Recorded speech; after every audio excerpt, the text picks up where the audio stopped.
Hi friends, welcome to my YouTube channel.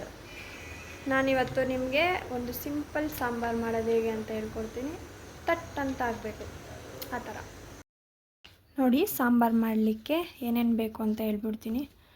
ಬೆಳ್ಳುಳ್ಳಿ, tomato, ಈರುಳ್ಳಿ, ತುರಿದಿರೋ ಕಾಯಿ, ಅರ್ಧ ಹೋಳಲ್ಲಿ 1/4 ಹೋಳು ಸಾಕು, ಮತ್ತು ಖಾರದ ಪುಡಿ ಒಂದು ಸಣ್ಣ ಬಟ್ಟಲಲ್ಲಿ.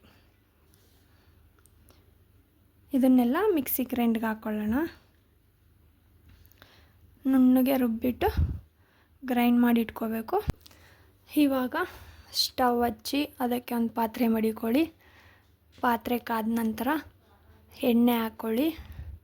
ಎಣ್ಣೆ ಸ್ವಲ್ಪ ಕಾದ್ಮೇಲೆ ಸಾಸಿವೆ ಹಾಕಿ, ಸಾಸಿವೆ ಹಾಕಿದ್ಮೇಲೆ ಕರಿಬೇವಿನ ಸೊಪ್ಪು ಹಾಕಿ, ಕರಿಬೇವು ಆದಮೇಲೆ ಒಂದು ಒಣಮೆಣ್ಸಿನ್ಕಾಯಿ ಇದ್ದರೆ ಹಾಕಿ, ಇಲ್ಲ ಅಂದರೆ ಬೇಡ.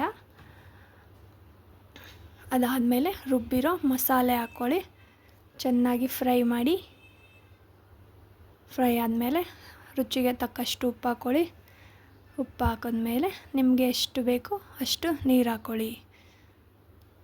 ನೀರು ಹಾಕಿದ್ಮೇಲೆ ಒಂದು 10 ನಿಮಿಷ ಕುದಿಸಿದ್ರೆ ಸಾಂಬಾರು ರೆಡಿ.